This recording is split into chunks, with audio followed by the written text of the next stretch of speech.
Então vamos lá, amores. Hoje a cartinha da nossa prática é os 4 pensamentos que transformam a mente.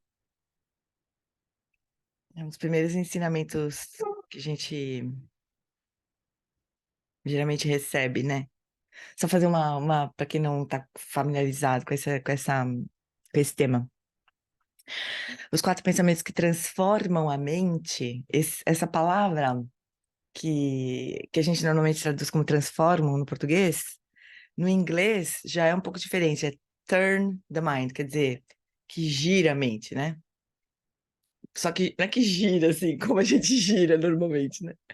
Mas é girar no sentido de se voltar a mente para o Dharma. Então é como se normalmente a gente tivesse voltado para o Sansara, ocupado com o Sansara, com as coisas do Sansara, e se a gente contemplar esses pensamentos aqui, esses temas, a nossa mente se voltaria para o Dharma.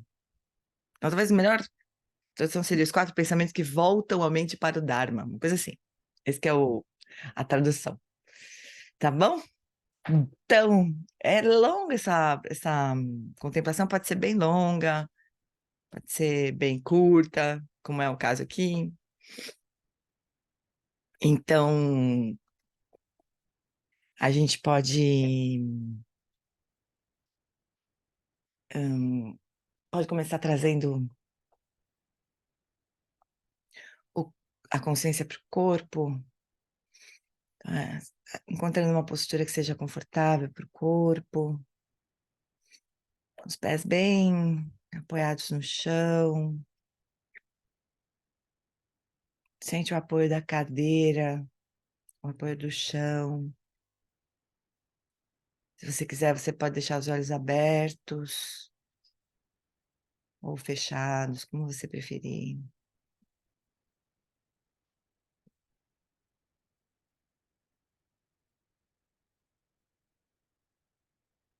Traga toda a sua atenção para o seu corpo, gentilmente.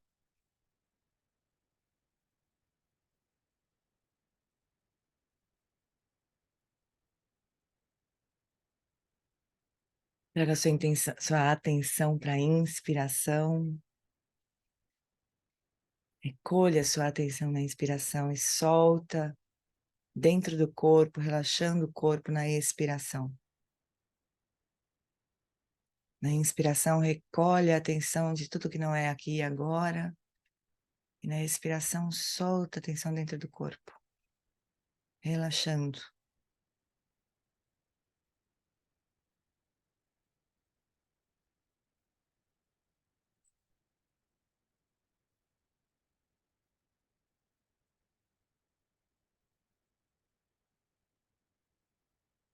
E o convite dar hoje, então, é que nós possamos refletir sobre a sabedoria dessas frases. Eu estou consciente da preciosidade da vida.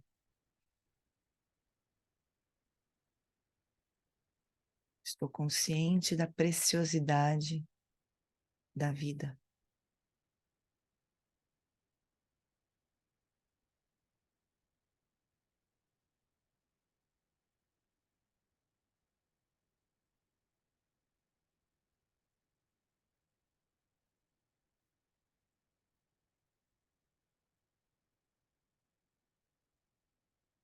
Eu estou consciente de que a morte é inevitável.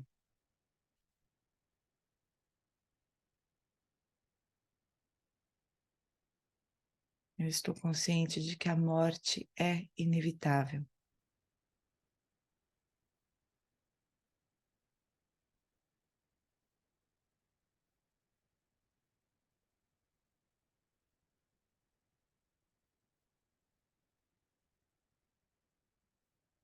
Eu estou consciente de que qualquer coisa que eu faça tem um resultado.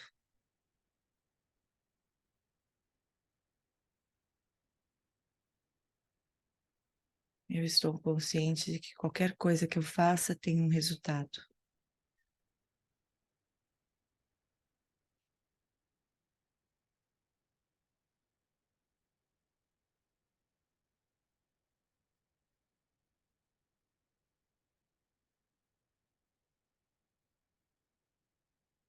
Eu estou consciente de que se eu me concentrar na minha autoimportância, na importância de mim mesma,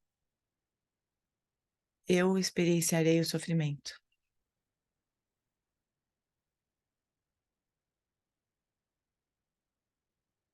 Eu tenho consciência de que se eu me concentrar apenas na importância de mim mesma, eu experienciarei o sofrimento.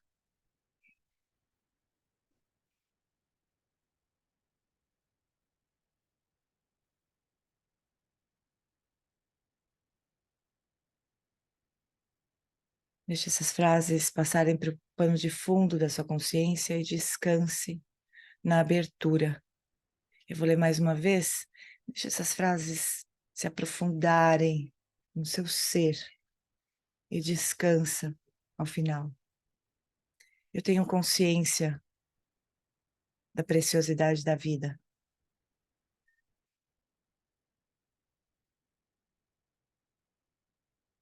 Eu tenho consciência de que a morte é inevitável.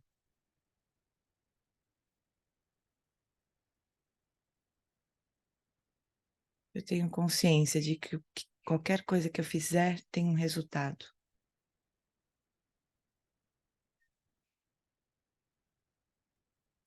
Eu tenho consciência de que se eu me concentrar apenas na minha própria importância, eu experienciarei o sofrimento.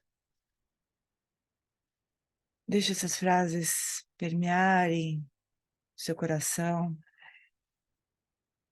Solta todos os conceitos e descansa na abertura.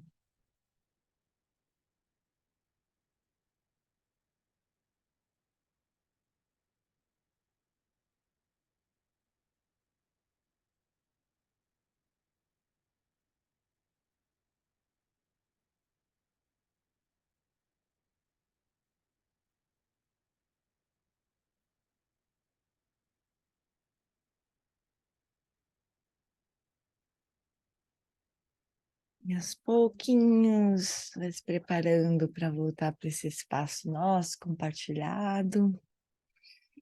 Que alegria! Então, os 4 pensamentos que voltam a mente para o Dharma, né? Eles têm o propósito de nos acordar, né? Bom, pessoal, é o seguinte, vocês agora têm uma vida humana. Essa é a melhor circunstância de prática. É a única, praticamente a única forma de aproveitar os ensinamentos para atingir a iluminação. Primeiro pensamento: não vamos perder tempo enquanto temos este corpício, porque a morte é inevitável, né? E a gente não sabe quando ela vai chegar, mas certamente ela vai chegar. Então, nós temos a melhor circunstância para praticar neste momento. E a gente não sabe quando isso vai terminar. Simplesmente a gente não sabe. Esse é o segundo pensamento. O terceiro é que tudo que a gente faz tem uma consequência, para o bem e para o mal. Se a gente conseguir manter a mente clara e amorosa e o coração aberto e puder isso se traduzir em boas ações e bons pensamentos, boas ações de corpo, de fala e de mente, nós vamos ter possivelmente mais e mais condições favoráveis para praticar. E ao contrário, se a gente se atrapalhar, isso vai ter uma consequência para nós. A gente vai possivelmente, a gente vai possivelmente ter dificuldades. Essa é a lei do karma, né? Agora tem uma coisa muito importante aqui para a gente entender, que o que que é dificuldade, né? O que que é obstáculo no contexto da prática do Dharma.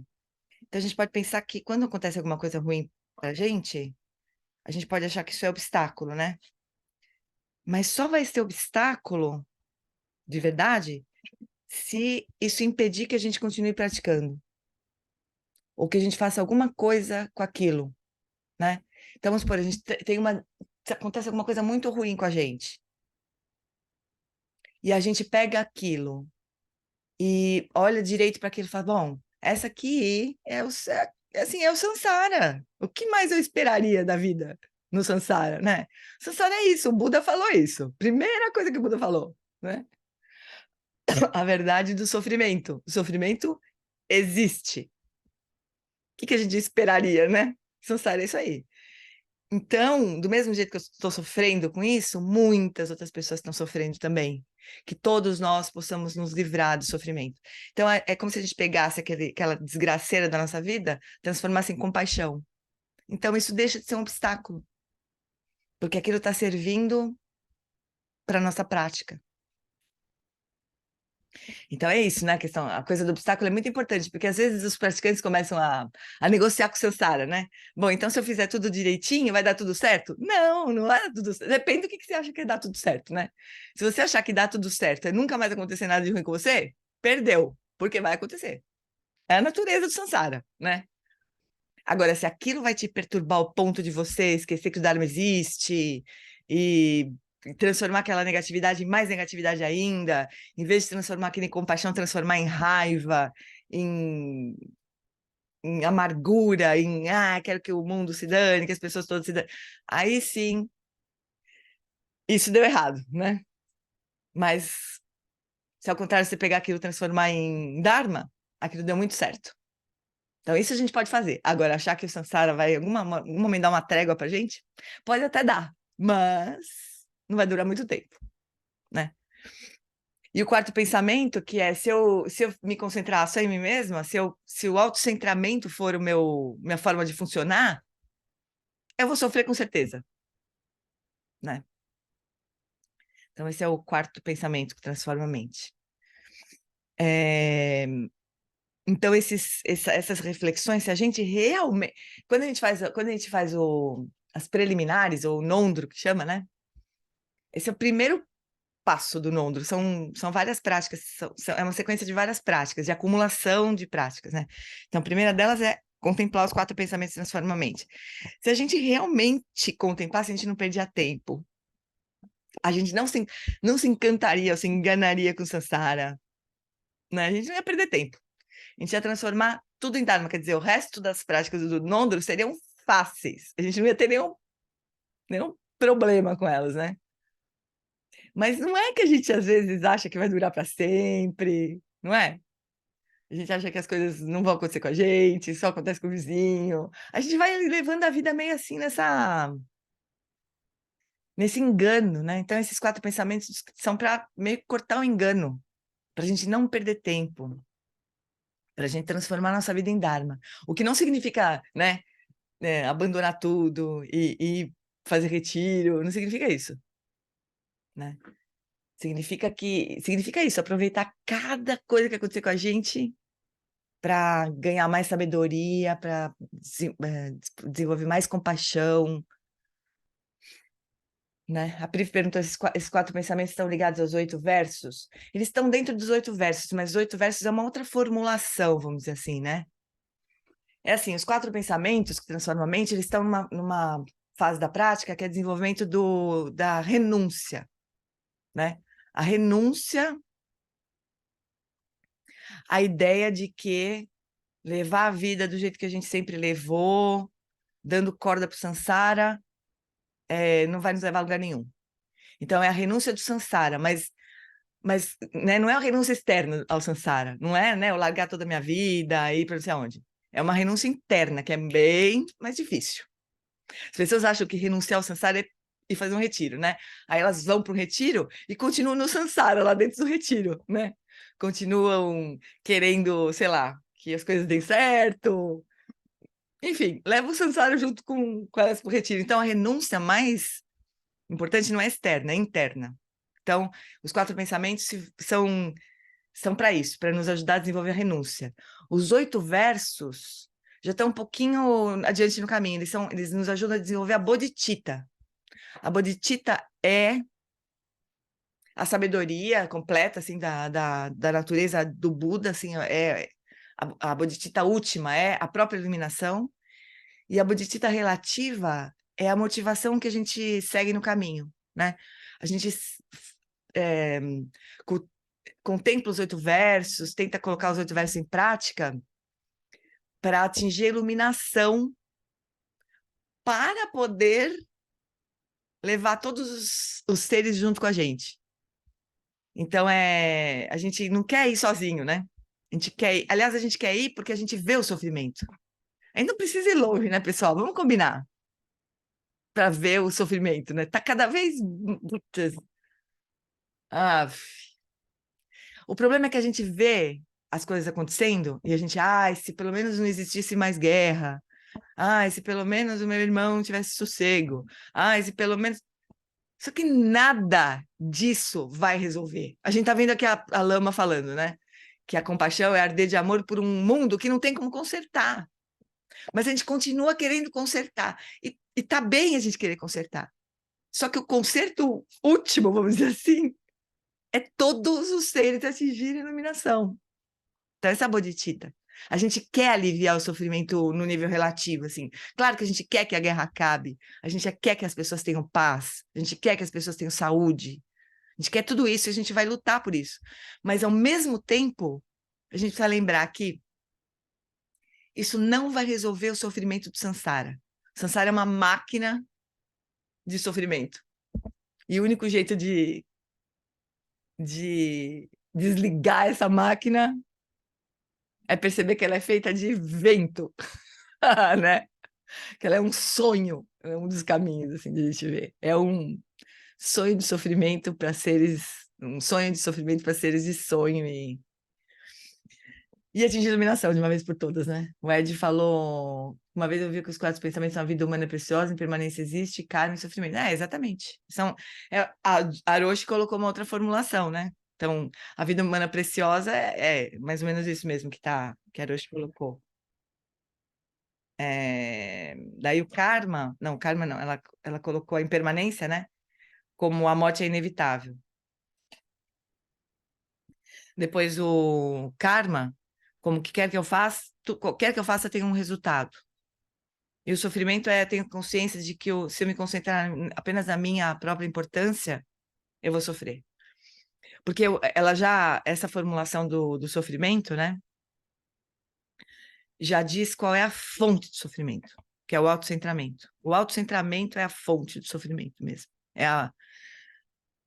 Vamos dizer, é, é um pouco a razão pela qual a gente sofre, né? A gente sofre pelo autocentramento. Então, são os mesmos quatro pensamentos, só que colocados de formas diferentes, né?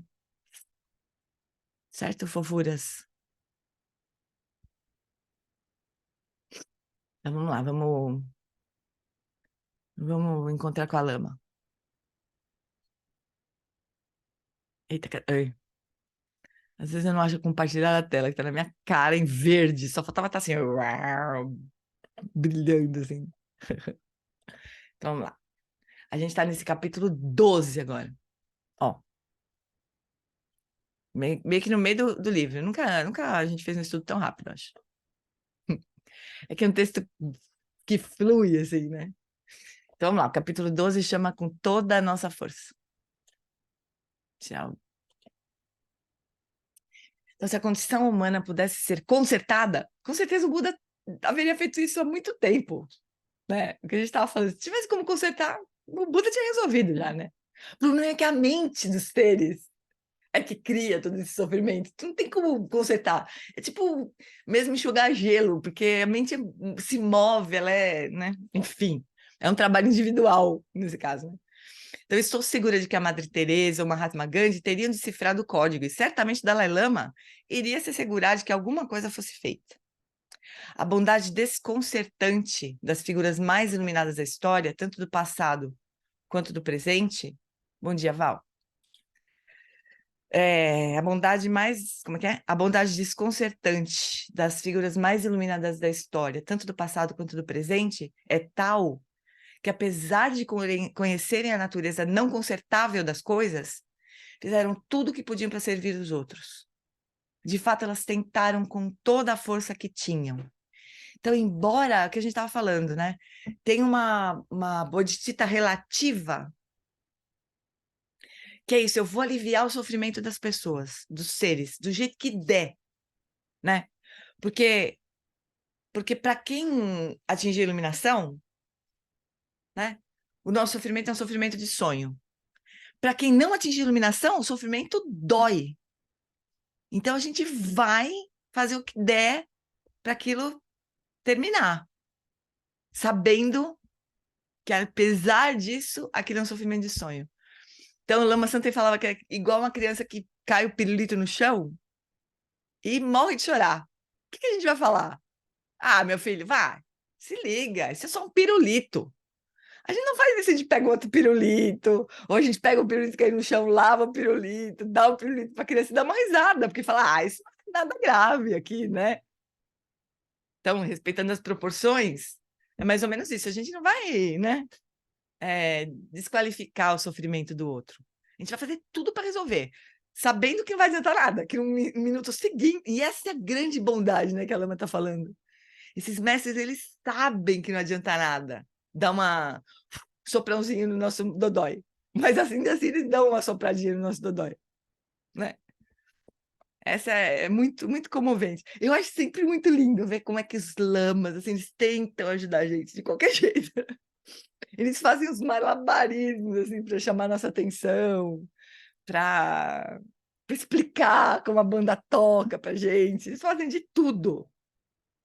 E aí, mesmo quando, além de ajudarem, né, a gente a entender o Dharma, eles ainda acolhem a gente vai chorar, eles ouvem o chororô da gente, eles dão conselho às vezes, né? É incrível isso. Isso é o mais incrível. A especialista em comportamento animal Temple Grandin compreende profundamente a mente dos bichos.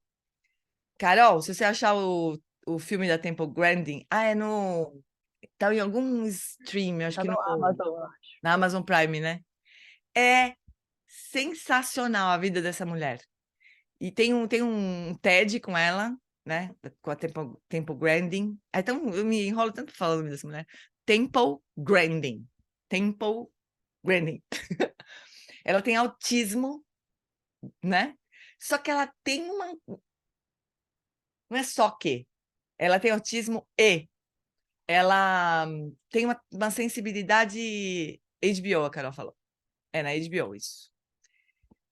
E ela tem uma sensibilidade incrível, assim, ela enxerga como a mente dos bichos funciona, assim, né? Então, ela atribui esse entendimento ao fato de ter nascido autista. Ela acha que a condição dela ajudou ela a perceber o sofrimento dos bichos. E ela acha que o mundo seria muito melhor se a gente desse espaço para os autistas e para todos os neurodivergentes aí se expressarem, né? Se desenvolverem, porque a gente teria uma condição mais diversa, né, de compreender o mundo, né? Então, observou que alguns padrões do comportamento animal se semelhavam aos padrões mentais, emocionais e físicos que ela e outros indivíduos com autismo experimentam. Ficou bastante conhecida por ter projetado aparatos para currais e abatedouros que reduzem o medo e o estresse do gado. Um radialista perguntou a ela recentemente por que se preocupar em criar condições mais humanas para animais que estão prestes a ser abatidos de qualquer forma, né? Eles vão morrer. E a senhorita Grandin respondeu, por nenhum outro motivo a não ser reduzir seu sofrimento. É muito lindo isso aqui. Eles vão morrer de qualquer jeito, né? A gente também. Por que será que a gente faz outras coisas, né? Para ajudar um ajudar o outro, né? A gente não vai morrer de qualquer jeito, né? Ela falou, bom, eliminar o consumo de carne nos Estados Unidos não dava para ela. Ela entendeu isso, né? Tinha como ela evitar que os bichos morressem. Então, se não tem como evitar que eles morram, pelo menos eu vou dar um jeito de eles sofrerem menos, né? No processo todo. É muito lindo, gente. E depois que vocês veem o TED, depois de ver o TED é que dá para entender como aquela atriz que faz a Temple Grandin é maravilhosa, porque ela é a própria, assim, né? Não deixem de assistir, gente.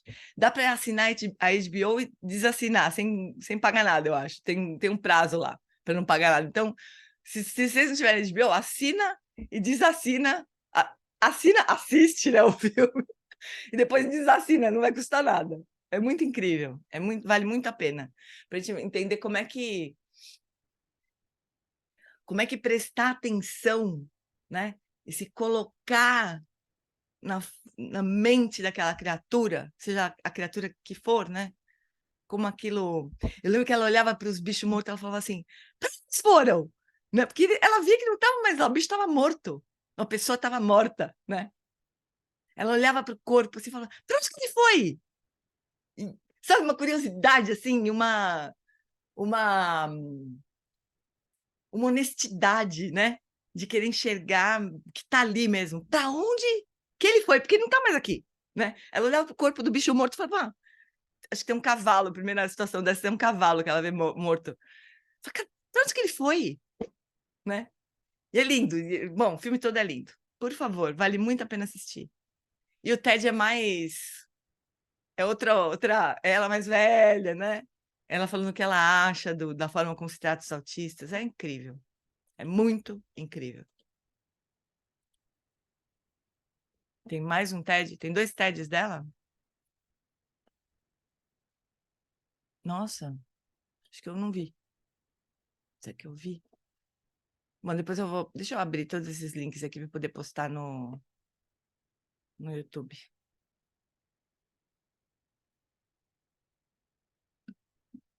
Só um pouquinho, deixa eu só abrir aqui.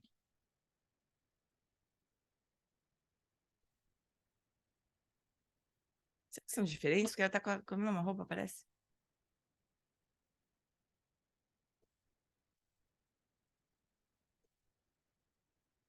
Eita, tô demorando para abrir. Pronto. Só para eu poder depois postar na descrição do vídeo nosso aqui. Então, o que quer que possamos fazer para servir aos outros em qualquer momento, em qualquer situação, é a prática de body, B-O-D-H-I, ou despertar. Então, quem está no body training entende que não é body, B-O-D-Y, né? Não é corpo, é despertar. Bodhicitta é a mente do despertar. É a mente Tita que se preocupa com isso, que se ocupa do caminho para o despertar, que deseja, né, que aspira, que se coloca nesse caminho, né? O servir desperta em nós uma generosidade natural, não uma resposta calculada que pesa os prós e contras e decide se vale a pena ou não o esforço. É um assunto do coração. Vemos uma necessidade e naturalmente nos movemos em direção a ela.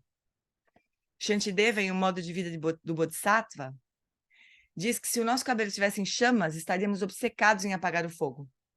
Do mesmo modo, o processo de despertar por meio do servir é a obsessão de um bodhisattva. Então, o nome do filme é Temple Grandin mesmo, é o nome dela. HBO. Então, a Pri perguntou sobre os 8 versos, né? Tanto os 8 versos quanto o guia para o modo de vida do Bodhisattva, do Shantideva, são ensinamentos da categoria do Lojong, né? Do treinamento da mente. Então, é como se os 8 versos fosse uma das formas mais curtas, assim, mais concisas de Lojong. E o guia do modo de vida do Bodhisattva é super grande, tem mais de 250 versos. Assim. Aliás, o Geshe Pende vai terminar os ensinamentos que ele deu para a gente... Cadê? É começando no dia 9 de novembro. Terminar os ensinamentos sobre o capítulo 6 da paciência. E do Guia do Modo de Vida do Bodhisattva. Então, é o texto, acho que o texto mais extenso, um dos textos mais extensos sobre o Lojong, né? Sobre treinamento da mente. Mas fazem parte da mesma categoria. E lá o Shantideva traz essa imagem, né? Que a gente deveria praticar e buscar a iluminação como se o nosso cabelo estivesse pegando fogo. Pensa. Seria né, uma urgência, assim, né? É para criar esse senso de urgência para nós. Então, grandes aspirações. Uma vez eu dirigi de minha casa em Creston, Colorado, onde o Lama Wallace está em retiro também, para buscar meu irmão em Santa Fé, no Novo México, onde a gente estava, né, Carolzinha? Uma viagem de cerca de 3 horas e meia. No caminho, parei em um posto de gasolina e vi que o prêmio da loteria estava cotado em 170 milhões de dólares, então comprei um bilhete. Durante a viagem, eu pensei, o que eu poderia fazer com 170 milhões de dólares? Eu poderia apoiar financeiramente os membros da minha comunidade espiritual, para que eles pudessem praticar meditação e ter condições de trabalhar apenas a serviço do Dharma. Eu poderia construir um centro de cura e uma casa de repouso em minha cidade. Poderia consertar os estábulos para os cavalos, apoiar meu professor em um retiro longo, patrocinar meu amigo que pinta lindas pinturas devocionais. 3 horas e meia depois, estava em Santa Fé, me sentindo estranhamente revigorada e bem resolvida. Sem perceber, eu não havia dedicado sequer um momento da minha fantasia ao que eu poderia obter para mim mesmo. E isso, me dei conta, explicava por que a minha mente se sentia tão relaxada. Olha que interessante, né? É como se fosse expandindo, né, o coração, assim, né? Aí já fiz tanto disso, eu jogo na Mega Sena toda semana. Rinpoche sempre fala que focar na felicidade dos outros é a mais pura forma de felicidade. O que poderia ser mais verdadeiro? Então, essa é a aposta do Bodhisattva, né? A felicidade última, que no caso seria a própria iluminação, ela só vem por meio do cultivo da felicidade para todo mundo. Não tem como a gente ser feliz sozinho, né? Já dizia a MPB. No caminho do Bodhisattva, fazemos grandes aspirações, que eu possa atingir o estado de Buda para benefício de todos os seres, que eu possa levar todos os seres à iluminação, que eu possa tomar sobre mim o sofrimento alheio para que os outros experimentem uma vida livre de sofrimento. Algumas vezes dizemos essas coisas sem acreditar nelas. Eu me lembro de um estudante realmente tentando provar, com uma calculadora, a impossibilidade de que todos os seres atinjam a iluminação. Podemos ou não podemos? Mas esse não é o ponto. O ponto é tentar com toda a nossa força. E apenas quando tentamos com toda a nossa força, vemos o quanto servir nos afeta e o quanto afeta os outros. E depois nós entendemos. Então, o ponto é tentar. O que vocês acham disso, gente? O Lama, ele fala assim, o Lama Wallace, ele fala que se eu... a visão da bodhicitta, né, de atingir a iluminação para beneficiar os seres, é a única forma de a gente não viajar numa ego trip mesmo, assim, de achar que nós somos demais e que eu, Jeane Pilho, cada um de nós aqui vai livrar todos os seres do sofrimento. Não é. Com certeza não é, né? Ele fala, não é o Alan Wallace que vai livrar todos os seres do sofrimento. É o Alan Wallace a caminho da iluminação e o Buda que veio, né, desse Alan Wallace é que vai fazer todo esse trabalho, né? E ainda assim o Sansara vai continuar. Uma vez perguntaram para o Lama Santo, o Sansara tem fim mesmo, né?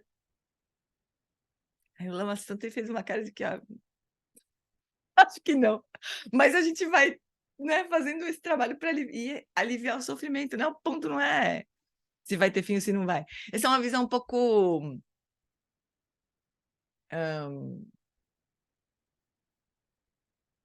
o que eu quero dizer aqui? É como se a gente quisesse sempre buscar um resultado final, assim, né? Mas o caminho é que importa, né? O motivo é que importa, né? É aliviar o sofrimento, é porque a gente não aguenta ver os outros sofrendo, não quero mais que as pessoas sofram, né? Então a gente se coloca nesse caminho por isso, né? Fala, Val. G, você falando isso, você me lembrou aquela historinha famosa do passarinho que estava a floresta pegando fogo, aí o passarinho pegava um pouquinho de água no bico, ia lá, jogava um pouquinho, né? Aí perguntaram para ele por que ele estava fazendo aquilo, né? Aquilo não ia apagar o incêndio, né? Ele falou, não, mano, mas eu estou fazendo a minha parte, né? Seria Exatamente. mais ou menos um bodhisattva É nesse muito bonito. passarinho, Ah, né? super bodhisattva, super bodhisattva. Muito bonitinho, né? Além Gê, de... Oi, fala assim. esse domingo, meu filho pegou o carro de Jorge e ele parou na rua e o carro foi roubado. Eita. Aí ele ficou transtornado. Aí chegou lá em casa, Jorge falou com ele, meu filho, a gente não é dono de nada, não. E a gente mora no Brasil, isso pode acontecer com qualquer um. A gente foi, assim, nesse sentido, tentando acalmar ele e acalmar a gente também, né? Então, foi muito bom e aquela sensação de ser, do vazio, né? Você tem o objeto e de repente ele não está ali Tem mais. mais. É muito doido isso. É muito louco mesmo. É, a É. melhor coisa é Aí, contemplar a impermanência que o Jorge fez, porque não... é assim mesmo, né? As coisas giram na nossa cara. E a gente. E ontem, na meditação aqui com a Celi, ela falou, é porque estava na hora de Jorge também parar de carregar pedra, porque era uma caminhonetezinha, sabe? Uma Ah, estrada. Ela já vendeu o sítio, não tem mais nada que tá mexendo com o carro utilitário. Não, deixa aí, vai. beleza, Olha, ainda ajudou, né? é, A Pri fala assim: a bondade por nós mesmos nesse processo de tomar para si o sofrimento alheio, qual seria o equilíbrio? Então, o equilíbrio é assim, Pri. O caminho do Bodhisattva é um caminho meio radical, assim, né? Realmente, ele é radical. Ele parte do pressuposto que o nosso sofrimento vem do autocentramento. É justo por a gente se preocupar com a gente mesmo, é que a gente sofre. Então, a história que Simone contou, por exemplo, né, de roubarem o carro. Se a gente fala assim, o meu carro, roubaram o meu carro, o que eu vou fazer agora? A gente pode olhar e falar assim, bom, é isso, né? As coisas vêm e vão, nada é verdadeiramente nosso. Quando a gente, né, abre a mão assim, é como se a dor desaparecesse, né?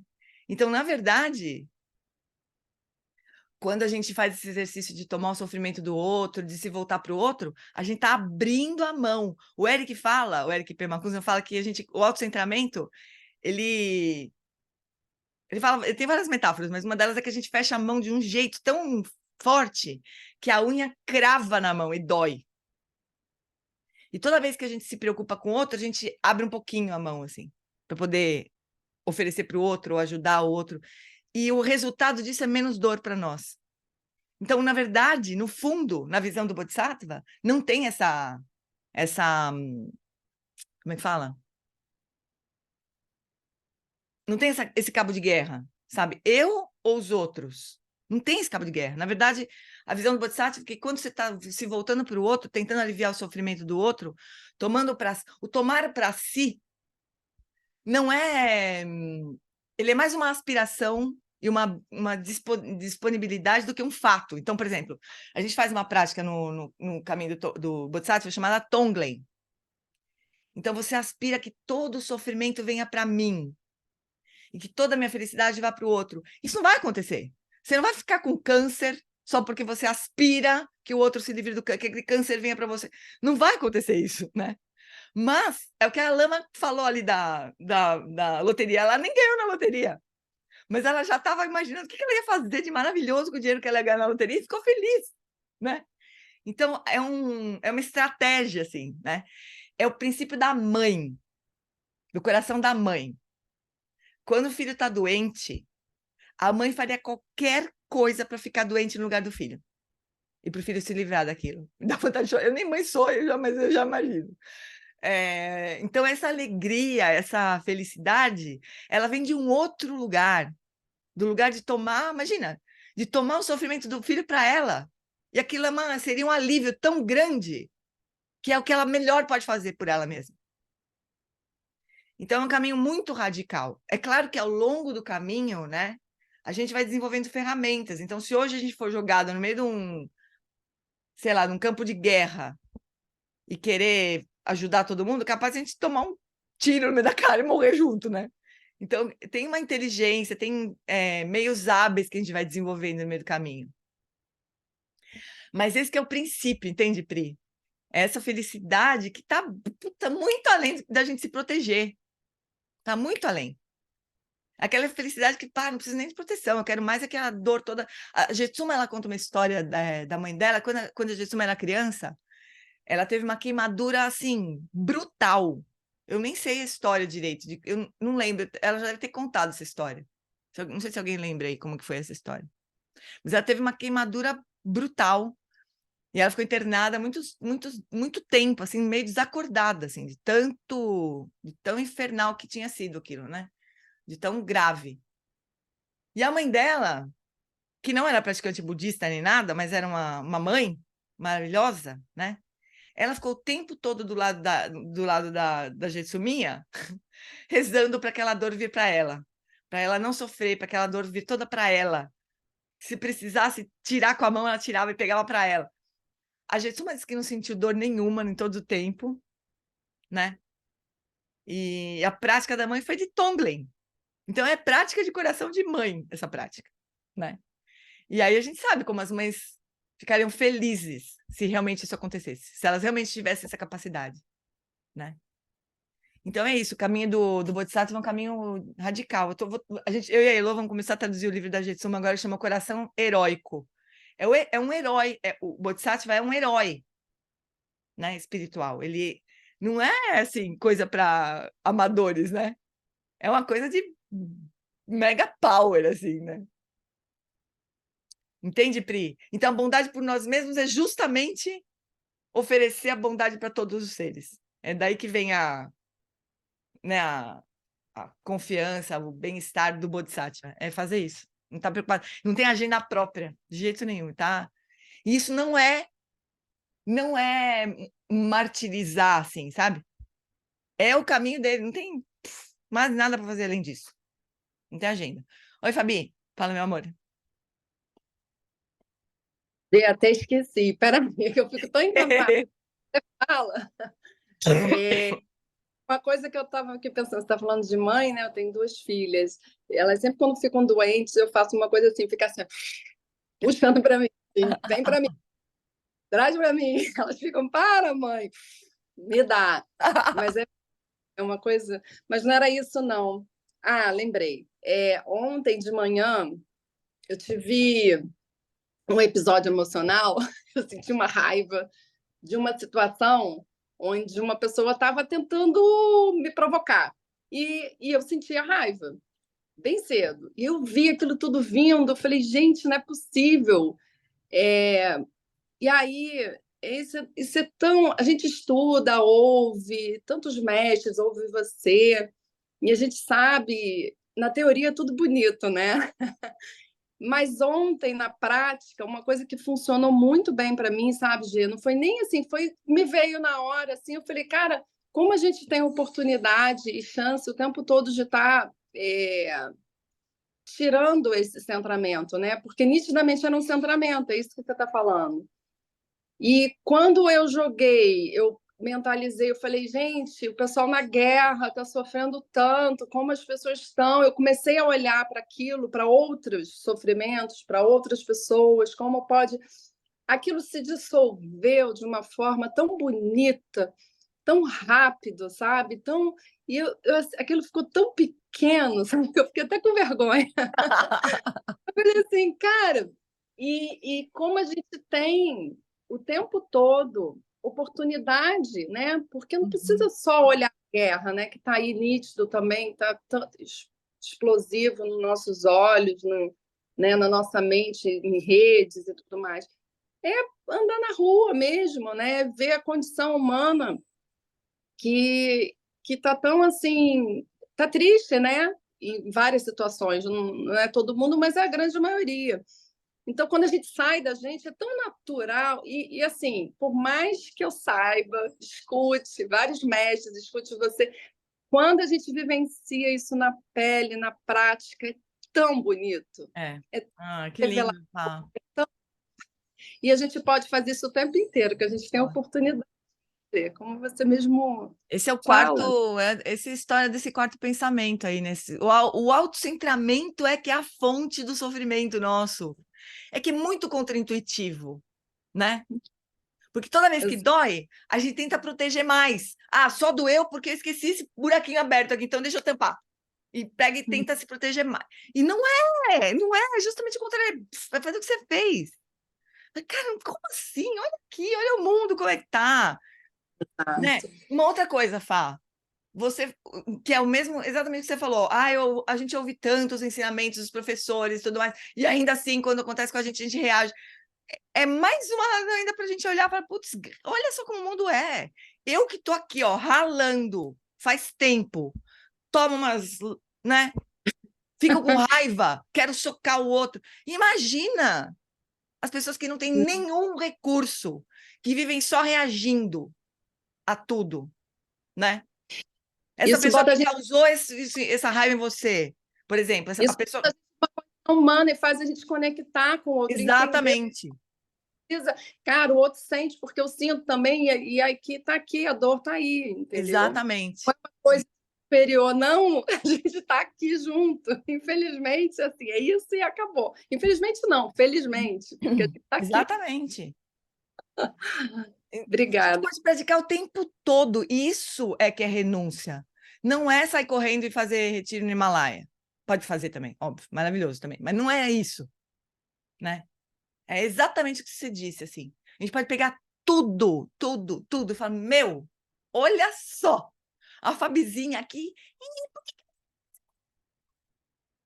A gente tem que ver, a gente fica fazendo isso, né? Muitas vezes. A vizinha infantil, porque eu tive Fabizinha, uma aula com o meu professor e ele falou muito isso, que a gente vai para a nossa criança, né? E a gente fica ali com a nossa infantilidade.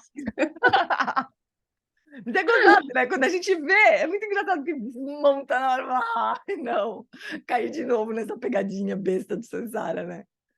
Mas é por amor que a gente faz isso, por amor por nós mesmos, por todos, né? É muito lindo esse caminho. Putz, meu, é muito lindo esse caminho, né? Vamos combinar. A Janinha falou, você transmuta a dor em amor e deseja que o outro se livre disso. Exatamente. O que a Fabi falou, que ela fica... O Bodhisattva faz isso com todo mundo, pensa.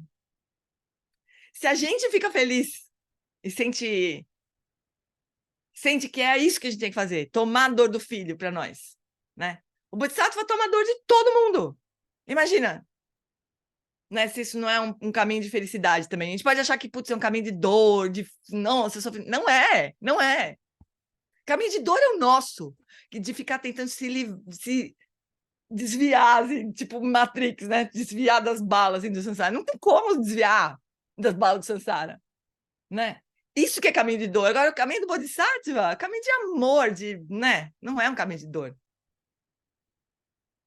A gente que sofre quando vê o sofrimento, a gente se afunda junto, não aguenta, fala, ai, não, isso aqui não dá, toma partido, agora eu vou defender os israelenses, eu vou defender os palestinos. Isso que é caminho de dor, né? Isso que é caminho de dor. Agora, ir lá... Tem um filme super bonito não, parênteses, mas mais ou menos parênteses, que tem a ver com isso. Que é... Ai, Cacilda, como é que chama o filme, meu Deus? Nenhum a Menos. Alguém lembra disso? Não, peraí, Nenhum a Menos é um filme de uma professora. Eu tô querendo lembrar de um filme de guerra, que tem um soldado que faz o voto de... Até o último homem, Gê. Até o último homem, exatamente. Até o último homem. Como é que chama esse voto, gente? A Lia diz que fala muito disso. Não é o voto do obstáculo. Ai. Ele, assim, ele vai para a guerra, mas ele recebe uma licença dos superiores de não pegar numa arma. Então, ele vai para a guerra só para ajudar os soldados. Gê, por motivo religioso, né? Porque a religião dele não Por permite. motivo religioso. Mas muitas vezes, tem muitos casos, assim, tem um nome essa atitude, assim, e na Palas Atenas tem uma galeria. Puta, eu sempre esqueço esse nome, porque é tipo galeria, deixa eu ver se eu acho. Palas Atenas. São pessoas que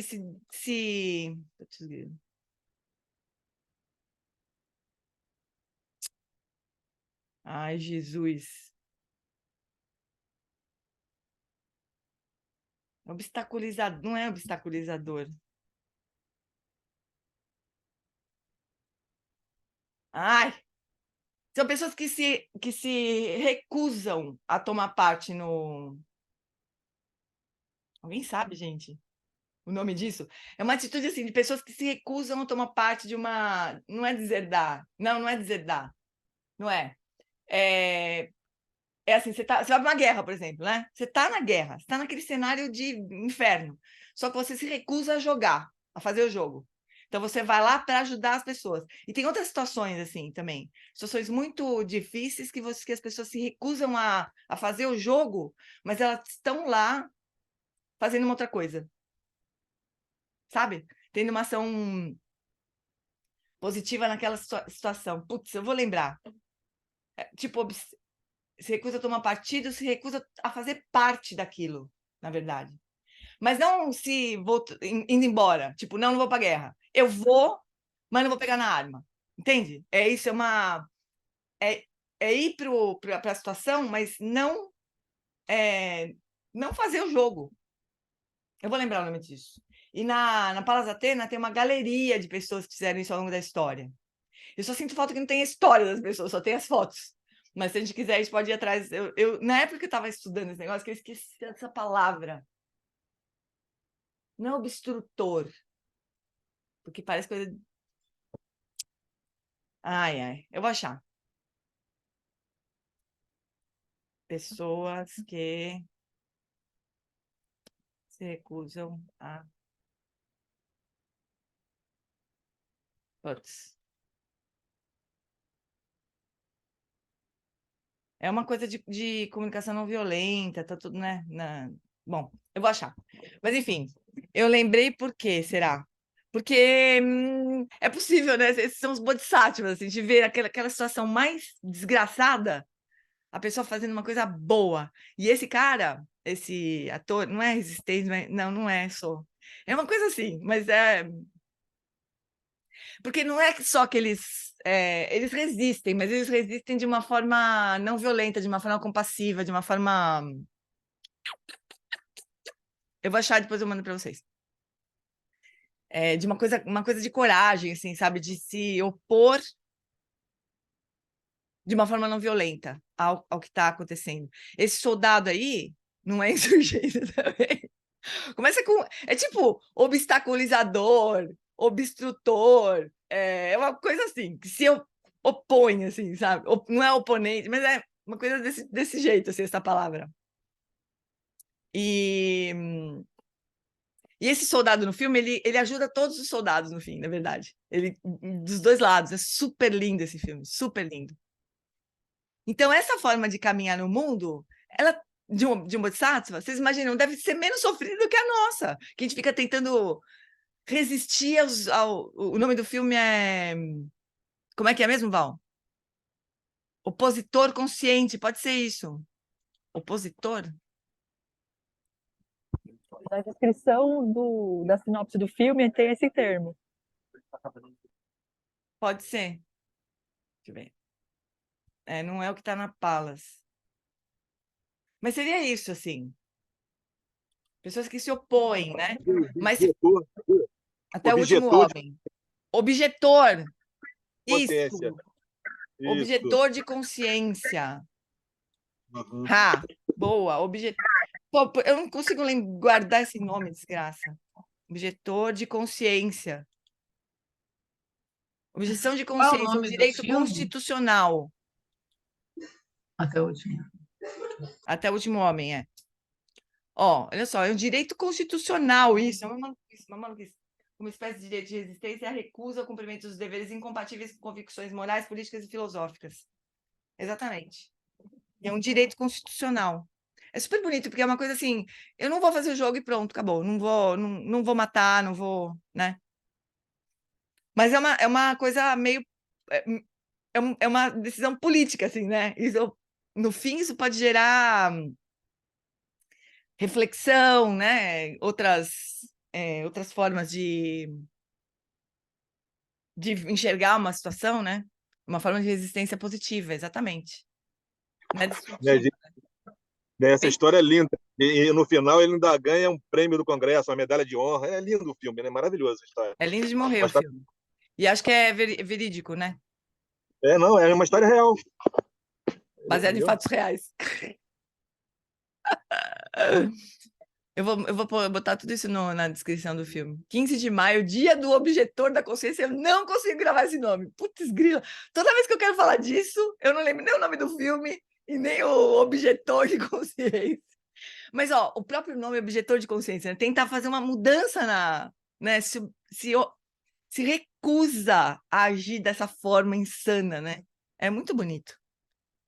O som da liberdade, o Ed está falando. Aproveitando indicações de filme. Tá no cinema? O Som da Liberdade? Tem a ver com isso, Ed? Falei. É uma história baseada em fatos reais, conta a história de um de um rapaz que ele tem acho que 5 filhos, uma coisa assim, policial, só resumindo. E aí a luta é contra o tráfico infantil. É Hum, muito, o filme assim, superou as minhas expectativas. Um monte de gente tava falando pra mim ir ver. O filme é lindo, assim, é trágico, obviamente, mas a maneira com que ele lidou com todas as situações e o movimento que ele faz, ele é um bodhisattva, sem dúvida nenhuma. É de se Som da emocionar, de Liberdade. chorar, assim. O som da liberdade. É muito lindo. Que lindo. Acho que já está há mais de um mês no cinema, assim. É.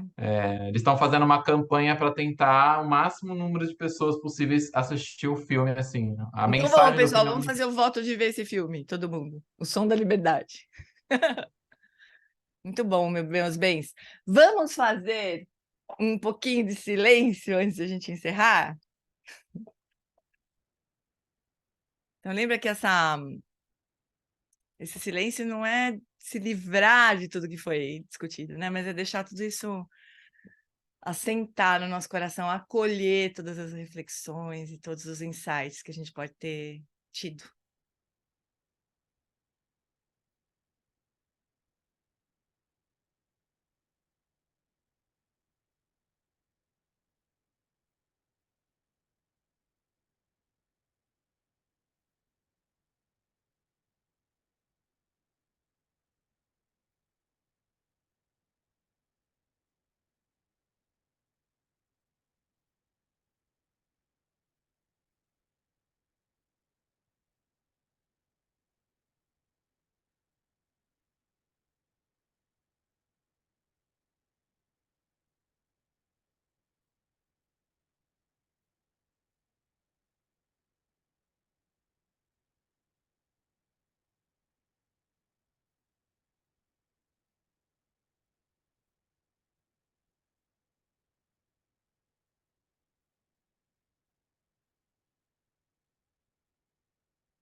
Antes da gente encerrar, a gente pode renovar o nosso voto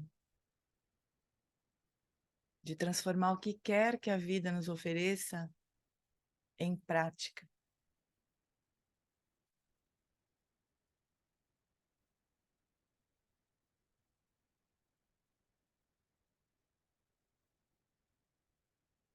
A gente possa se apoiar cada vez mais nisso, enxergar as adversidades e os momentos bons, como oportunidades para desenvolver mais compaixão, mais sabedoria, mais coragem.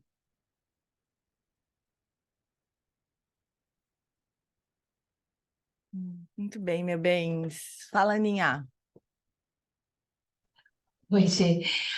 Eu não assisti o Som da Liberdade, eu não posso falar por conhecimento, mas aqui o que foi veiculado é que era um filme que estava sendo muito estimulado pela extrema-direita. Inclusive, teve sessões inteiras que pagaram ingresso, tinha só policial militar assistindo. Então, às vezes a sessão inteira está com os ingressos vendidos, mas não tem ninguém lá, porque tem alguém que É está bancando isso mesmo? daí. É um troço meio controvertido, né? Eu não assisti o filme, eu não posso falar, mas Eu acho que eu tenho que assistir mais ainda agora. teve um bochicho nesse sentido aqui. Aqui eu vi uma sessão só policiais militares assistindo. E aqui é super bolsonarista, né, Santa Catarina. Aham. Mas, É? enfim, Bom, eu não vi, eu não sei. Ô, Gê, oi. certo, eu vi, Sim. certo. Esse filme, né, na prática, o que acontece? Esse filme é feito por aquele mesmo ator que fez o Cristo daquela filmagem da Paixão de Cristo, do Mel Gibson. Aí Sei. dizem que não só ele quanto o Mel Gibson, depois disso, eles foram meio excluídos de Hollywood, É, aham. por ter uma visão um pouco mais radical de Jesus e tal. Mas a história do filme é uma história muito bonita. É uma história real desse filme. É uma história real de um policial, né, que caçava realmente as pessoas com relação à escravidão no mundo inteiro, que era religioso, que tinha uma família. Então, independente de extrema-direita ou não, ele toca numa coisa muito cruel, que é a escravidão no mundo. E a escravidão infantil, que é pouco falada. Mas esse filme gera polêmica realmente, mas a história é uma história muito... Interessante. Nossa, fiquei É mais muito, vale a interessada pena. ainda em assistir. Não, vale a pena. Eu assisti semana passada. Tá? Agora, se o bem não é de esquerda nem de direita, o Não bem é o é? bem. É. Então, a gente pense nisso. Né? Interessante, pessoal. Interessante isso, né? Vale a Vamos pena até assistir? para ver e polemizar, porque é uma história real. É igual Aham. também esse aí do que você falou, nós falamos da guerra, é uma história real também. Esse É, rapaz que vai para a guerra, ele é é. religioso, ele é um protestante, não lembro qual é a igreja, mas por motivo dele pessoal, ele não pode matar, ele não pode contrariar a É. Bíblia. É muito linda a história, uma história reais. Uhum. Ainda tá no cinema aqui no Brasil. Aqui no Brasil. No Aqui em cinema São Paulo ainda. ainda tá no cinema, tá no Espaço Itaú ainda. Parece aqui, né? Aqui perto da minha casa, acho que aqui no Bourbon. Que bom, pessoal, vou assistir. Aí é legal a gente olhar para essa, né? Também para como que os olhares podem ser. Ó, a Ana colocou um artigo da BBC. A BBC também não gosto muito, né? Mas tudo bem. Mobilização de evangélicos bolsonaristas para filmes ser líder de bilheteria no Brasil. Putz, que loucura, né, gente? Que loucura. Fiquei mais interessada ainda no filme, na verdade. Então tá, meus amores. Então, boa semana para vocês. Quem puder assistir o filme, a gente conversa semana que vem, então, sobre o filme. Vai ser bom também. Obrigada, gente. Beijo. Tchau, Gê.